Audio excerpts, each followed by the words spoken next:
Hi, welcome back to another episode of Figstalksfights. I'm your host, Brian Figueredo, and today we're going to do something completely different because we're all in isolation, and if you're not, you probably fucking should be because I'm not sure if you heard by now, there's a pandemic going on, alright? Is it a big deal? Is it not? This isn't the time to discuss it, and I don't want to talk about that shit on here. So look, keep yourself safe. Think of your family, think of other families, and let's talk some fucking fights here like we're supposed to. But there's no fights going on because we're all in isolation. So there's been a shit ton of fights that have happened over the course of the last almost 27-year history of this sport, coming out to about 26 and a half mixed martial arts. And I'm going to start doing some fight breakdowns of some of my favorite fights. I want to know what the hell your favorite fights are, and let's talk about them. So today, we're going to talk about one of my all-time favorite fights, Chuck the Iceman Liddell versus Wanderlei the Axe Murderer Silva. This took place, I believe, on December 29th of 2007 at UFC 79 Nemesis. And this is one of the fights that had my heart pounding, beating through my chest. I needed to freaking make sure I didn't have a heart attack because holy shit, what action, okay? Now, this wasn't the most technical fight, which I love to watch. It wasn't a great mixed fight as far as seeing mastery on the ground and on the feet and all over the place, a complete game. No. This fight was two guys who took over two different organizations and did it in a scary fucking way. There's not too many fighters around these days that when they walk into the cage, or in the case of Wanderlei Silva, into the ring of pride, that your heart just races because you know, oh, shit's about to go down. These two guys brought it. Now, there are incredible athletes in mixed martial arts today, and there are incredible fighters as well. But there are few and far between fighters of the caliber of these guys. I'm talking about, in their mind, real fucking fighters. Wanderlei Silva ruled Pride's middleweight division, which was translated to 203 pounds weight limit. He went on a 20-fight unbeaten streak in Pride. And when he was winning fights, he was fucking guys up. All right? He came out there to destroy. There was no decision coming in his mind. He came out there, all right? I'll do my best. Wanderlei Silva, I got you in. I got you get in there. I'm going to fuck him up. Make contact. It's over. That's my best Wanderlei. And boy, was he ever serious about it. Chuck Liddell, on the other hand, this guy was just designed to brutalize any kind of a wrestler or a grappler whose striking was A-okay. He was a NCAA Division I wrestler himself.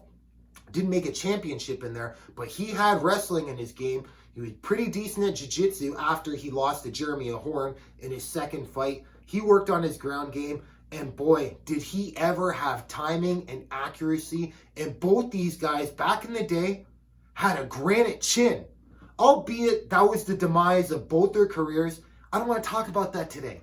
Today, it is December 29th, 2007. This fight just happened, so let's fucking talk about it, all right? Now, coming into this fight, Wanderlei Silva, like I said, was your Pride middleweight champion, 203 pounds, and Chuck Liddell was just coming off of losing his 205-pound UFC title. Look, these guys should have fought years before this fight happened, but I'm so thankful it wasn't a Manny Pacquiao, Floyd Mayweather fight where by the time they got together, it was way too late. This was just happened just at the nick of time in order to still make this fight as exciting as it was. Now, both these guys had lost their titles in 2007, okay? Pride just folded, okay? They were losing money left, right, and center. They had connections to the Yakuza in Japan, and they ended up selling the organization to the Fertitta brothers, okay, in early 2007. And it turns out that they spent $70 million on a fight library and a bunch of contracts that were kind of null and void by the time they bought it. That's a whole different story for a different video, okay? So Wanderlei Silva was coming off a knockout loss to Dan Henderson, losing his middleweight title, his Pride middleweight title at that time, where Dan Henderson also was the original champ, because he was the Pride welterweight champion who went up to knock out Wanderlei Silva and win that title. So fucking Dan Henderson, I'll do a breakdown on him eventually too, okay? Before that, Wanderlei Silva was coming out to a knockout loss to Mirko Cro Cop. Okay, it was a brutal and devastating head kick that personally I thought he didn't take enough time off to go into the Dan Henderson fight, which is ultimately why I feel he lost that fight, just a little too chinny. Okay, if he didn't lose to Cro Cop, would have Dan Henderson beat him? Maybe, maybe not. Probably. Dan Henderson is a destroyer himself, but it certainly didn't help Wanderlei's chances coming to that fight. Now, Chuck Liddell, who reigned the UFC's light heavyweight division in the heyday, okay? I believe he won the title in April 2005, knocking out Randy Couture, and I'm pretty sure that's the only time. Randy Couture's been knocked out a couple of times in his career. It was the only time the lights literally got shut off on him, and he's waking up to a flashlight shining in his eyes, asking what the hell happened. Chuck Liddell in his prime was a brutalizer. He had pinpoint accuracy, and I mean, through his guys, he'd be freaking dropping like Babalu. Watch Babalu versus Chuck Liddell, UFC 62. Okay, probably the only time Irv Russell was wrong. And Chuck Liddell ends up knocking out Babalu Sobral with shots that it didn't even look as devastating until you saw the replay. So Chuck lost his title in the end of May 2007 against a guy named Quentin Rampage Jackson. Whew! Damn! No one saw that coming. Well, except for Irv Russell. But anybody who watched the Pride Grand Prix knew that Chuck had already lost to Rampage Silva in 2003. Or not Rampage, sorry, Rampage Jackson in 2003. Now let's rewind a little bit before we get into this fight. These were two dogs staring at each other for a long time on opposite ends of the globe. Okay? Dana White in 2003, believe it or not, which would never happen these days, brought Chuck Liddell over to Pride, bet $250,000 he wins this whole fucking Grand Prix tournament, okay? When Chuck Liddell won the first round against Alistair Overeem, and then for the final, the end of the tournament, they were to have two fights left in the tournament. It was an 8-man tournament, and the winners would go on to, they fight twice that night, and the winners would go on to face each other. They were hoping it was going to be Chuck Liddell and Wanderlei Silva. Then Rampage Jackson spoiled the party. Spoiled the party big time. It ended up being Rampage and Wanderlei Silva in the end. Incredible fight. Wanderlei Silva won it. He would end up beating Rampage twice, okay? And Chuck Liddell would end up losing to Rampage twice. MMA math doesn't work. Other common opponents, Wanderlei Silva lost to Tito Ortiz. Coming to this fight, Chuck Liddell put out Tito Ortiz twice. Wanderlei Silva lost to Vitor Belfort. Chuck Liddell, he dropped Vitor Belfort and made a dominant comeback after getting taken down in the first round by Vitor, I believe at UFC 37.5. But he won. What are the common points that they both knocked out Guy Mezger in brutal fashion? Feel sorry for Guy Mezger on those fights. But, I mean, it was uncertain. So, Chuck Liddell, after losing his title to Rampage Jackson, gets a quick turnaround against Keith Jardine in a fight he should have won, but Chuck just went out looking for the knockout. Ends up getting decision by Keith Jardine. Everyone's going, the Wanderlei Silva versus Chuck Liddell fight's never going to happen. I'm like, shit, come on, man. We were so close. We spent years trying to build these guys. This isn't boxing. Why didn't we get them to fight? Well, the UFC fucking listened and made the fight happen, and I was going, hell yes. Can't wait. Can't wait. So, the night happens. December 29th, 2007. Both walk in the cage. Referee says, you ready? You ready? Kabam! And then slowly, these guys start circling around each other. Chuck Liddell's throwing an inside leg kick, but he's throwing the kick like this. Just leaning back as he's throwing it. Wanderlei Silva just flicking jabs, not making any contact. And Mike Goldberg makes a famous line, to me at least, in this fight going, this is respect. This is the feeling out process. Now, most of the times when you hear a commentator or people saying they're just feeling each other out, bullshit. They're just buying time and trying to look at each other's movements, this or that. These guys actually did need to feel each other out, because one blow from either man can put the other guy away. There were high stakes coming into it. Both of them were not coming in as champions. They were coming off of 2 losses. It's time to redeem yourself. So, but a minute 15, minute 20 into this fight, the first exchange opens. Ba-boom, ba-boom. Chuck with an overhand right just catches the end of Wanderlei Silva. Wanderlei Silva stunned a little bit, starts moving his way back to the cage, almost like a rope-a-dope. And then Chuck Liddell smells the blood smartly, just that Chuck Liddell style, hands low, shoulders up, ready to throw. Moves in, closes the distance, and kaboom! We had a wildfire fight from this point on. Both these guys just start fucking swinging and banging. I'm not talking about like precise, tight boxing, great foot movement. No, these guys had power. It didn't fucking matter if they turned the hips over, made everything aligned. They could knock you out hitting you in the fucking shoulder, okay? And they just started swinging at each other at this point, okay? The fight pretty much just continues that. Chuck Liddell's pressing the action, all right? And it was more of this to the end of the second round. And I was just going, holy shit, can't believe it's happening. And my heart rate's going up. Either of these guys are going to knock each other out. Okay, let's see what happens in the second round. So they come out in the second round, and Wanderlei Silva starts staying a little bit tighter and putting jabs together. You start seeing a little bit more of a technical side of Wanderlei, okay?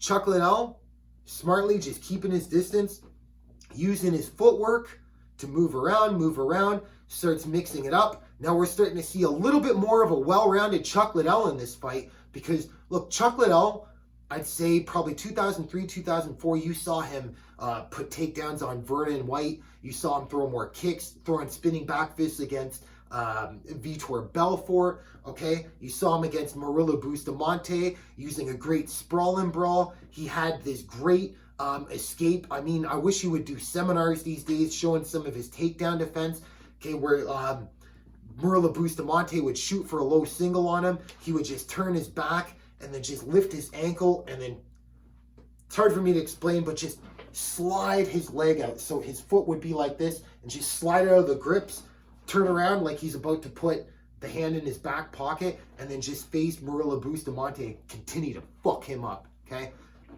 Well, in the second round, Wanderlei Silva just gets a little bit of a clip on Chuck Liddell. Chuck Liddell slips, hits his ass. Wanderlei Silva wisely just steps back as he saw Chuck's ready to get back to his feet and does it. Chuck Liddell again, 30 seconds later, slips on his ass again. Wanderlei Silva about to go in for the kill, circles out of there. Now, that's when a fire starts to go in Chuck Liddell's eyes. Now look, I've had the privilege of meeting Chuck the Iceman Liddell at a seminar back in 2008.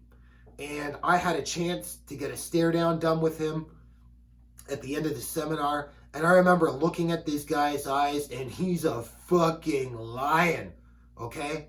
When this guy smelt blood, he went for it. So all of a sudden, we see Chuck Liddell start to throw a little bit of a blitz, like a quick 1, 2, 3, 4 punch, and get Wanderlei against the cage. Now remember, he was a collegiate Division I NCAA wrestler. You would have never thought it, seeing him brawl with all these guys, gets his double underhooks, and he's making Wanderlei Silva push against him. So his Chuck's underhooks are against here. Wanderlei Silva's just trying to push him away, and exact when Wanderlei Silva gets his arms flared out like this, Chuck Liddell releases the double underhooks, and throws a 1, 2, 3, 4, 5, 6 combination against Wanderlei Silva against the fence and starts cutting him up. Chasing him as Wanderlei Silva is circling on the fence there, keeping his punches long and just throwing after it. Wanderlei Silva goes into survival mode. Now, Chuck Liddell, I mean, like I've talked about this in some of my fight breakdowns before. You can only sprint for so long. There's a lot of guys that look like they're going to gas. They're not actually gassing out. It's not like they're in bad shape. They just sprinted. Go ahead, sprint 100 meters. I mean, if you're in isolation in your house right now due to COVID-19, it's going to be a little tough. But I mean, run back and forth from your house right now. As good a shape you're in, eventually you're going to need to like catch your breath. Well, that's what Chuck Liddell was doing. And all of a sudden, Wanderlei Silva started poking that jab, throwing a 1-2, making checks, head snap back. Okay. Now, at the end of the second round, Chuck Liddell starts to get him up against the cage, gets the double underhooks again, and something we haven't seen in 4 years prior to this, uses his fucking wrestling to get a takedown on Wanderlei Silva. Wanderlei smart, gets the double overhook so that Chuck's arms are tied up in the guard of Wanderlei Silva. Chuck tries to get up, throws a couple of punches, a ground and pound, rounds over. Whoo! Damn! We have a fight. Now look, I love both these guys.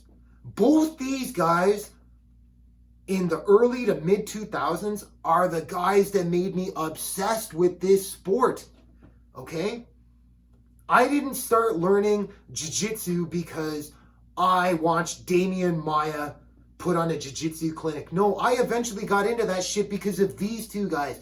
They brought my eyes to the excitement of mixed martial arts. I knew of the UFC since it started, and it was this logo, UFC 1. Okay, I don't know if you remember, I'm from Canada, Southern Ontario. We would have the TV Guide channel, and I would remember like 2 men enter, 1 man leaves. And that was the UFC. It wasn't even the UFC then, it was the Ultimate Fighting Championship. I remember watching those ads as a kid. Man, I was into Van Damme movies, Schwarzenegger movies, you know, the Stallone movies, bit of Steven Seagal, that guy's an asshole, but doesn't matter, okay? So excited for this shit, then it kind of just drifted off. Because you had like guys like John McCain in the US just going, it's human cockfighting. So glad the sport got back and came into my attention in my late teens, early 20s, and I started to watch this shit. So getting on to in between the second and third round, to my point of what I was trying to say, Chuck Liddell was and probably always will be my favorite fighter. Not because he's the most technical, not because he's the best fighter. Look, I'm aware there was a shit ton of flaws in this game, especially in today's world. In 2020, mixed martial arts, it wouldn't hold up. But he had that fucking fire in him where it didn't matter who he was facing. That night, you knew shit was going to go down. Remember hearing boxers going, boxing is so sloppy. Doesn't fucking matter. He was a fighter. And if he would have fought a pro boxer back in those days, I mean, if he would have had that James Toney fight at UFC 118, trust me, you would have seen fucking Chuck Liddell's first rear naked choke win, okay? Didn't show it all. Now, Wanderlei Silva I was a huge fan of him. You kidding me? What he did to Rampage Jackson back in the day? What he did to fucking Sakuraba? Not once, not twice, but 3 times? I mean, that was the beginning of the end for Sakuraba, okay? Beat Dan Henderson back in the day, beat Guy Mezger back in the day, was the first guy he had like a special rules pride fight against Mirko Cro Cop back in the day. I think it was like 5 3-minute rounds, and every time they went to the ground, they had 10 seconds and they had to stand it up. I can't remember exactly, I may be incorrect there, but I love both these guys, but I was nervous going in the third because I figured, look, Chuck's up 2 rounds. And I know Chuck Liddell, he's going to continue to go for the knockout. Against Wanderlei Silva, I was nervous. So, third round starts. Both guys get to the center. Chuck Liddell throws a 1-2, rolls into a double leg takedown. Holy shit, I haven't seen him shoot in years. And he did it twice in this fight? God damn. Now, Wanderlei Silva gets a good guard, and he looks like he's about to posture for something. Chuck Liddell throws a blow, smartly, walks up, bounces up a couple of times, catches his breath, and these guys got after it. Now, pretty much the third round of this fight what a fucking show of heart and just throwing caution to the wind. They both fucked each other up, okay? Pretty bad in this fight. What an incredible fight. Still, my heart rate's even going just thinking about the moment that this fight happened. So, you saw Chuck do a little bit more of the same, but he was keeping his punches longer. Not getting Wanderlei a chance to get that jab in because he kept throwing some stiff, boom, boom, double jab cross, okay? Smart. Just kept circling away. Then I think 2 or 3 minutes into this round, Chuck Liddell in the middle of nowhere, Wanderlei Silva starts to attack him at the end of his combination. Chuck Liddell takes a step back, throws a spinning back fist, and just catches right with this part of the forearm on Wanderlei Silva. Now, if you saw the spinning back fist, it didn't look like the full steam of Chuck Liddell's capability caught Wanderlei with it. But oh shit, Wanderlei, you just see him do the boom, boom, boom, and just start to stumble back.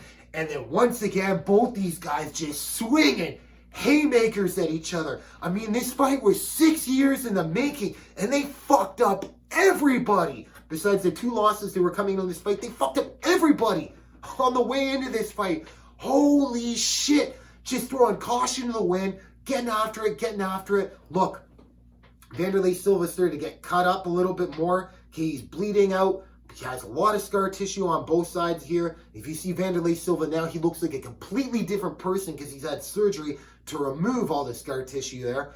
But anyhow, only about a minute left in this fight. Chuck Liddell is just bouncing on his toes, trying to make sure that he doesn't over sprint and over blitz. About 30 seconds left into it. He's still winning the round, looks up at the clock, goes for a double leg takedown, gets some ground and pound on him. The fight is over. Kabam! You have your winner, Chuck the Iceman Liddell.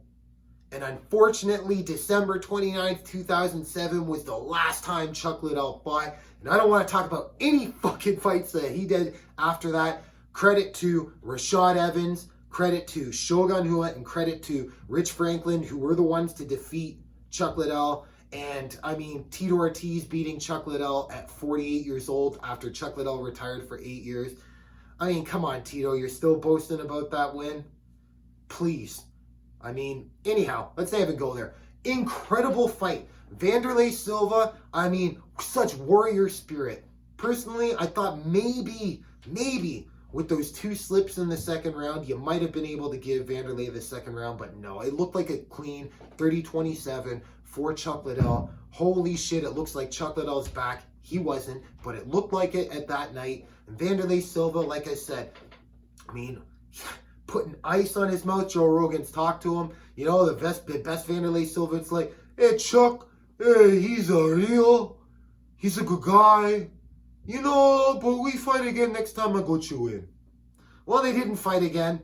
Wanderlei Silva, the way Chuck Liddell's chin looked after that fight, might have won, but Wanderlei Silva, I mean, the way it ends for him is not good either. So, lessons to be learned for all the young fighters out there. I mean, if you want to be a legend in the game, you're going to trade off your future. Both these guys sold their fucking souls and their health to put on those fights. So if you don't have Fight Pass, go back and rewatch all their fights coming into this fight. Then watch this fight. Incredible. 2 crazy careers from these guys. Now, look, there ain't going to be live mixed martial arts for a while.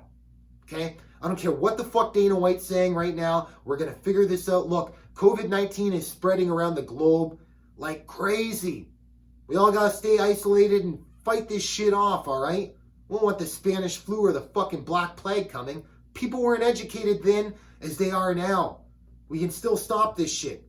Don't want to get too much into that, but during your time, I mean, look, I'm already accepting it. I didn't want to accept it, but hey, fights aren't happening for a while. Let's go back and watch some real old fucking fights. If you want to see any more reviews or breakdowns or shit like that from older fights, shoot me a message. I'm on Facebook at Figstalksfights.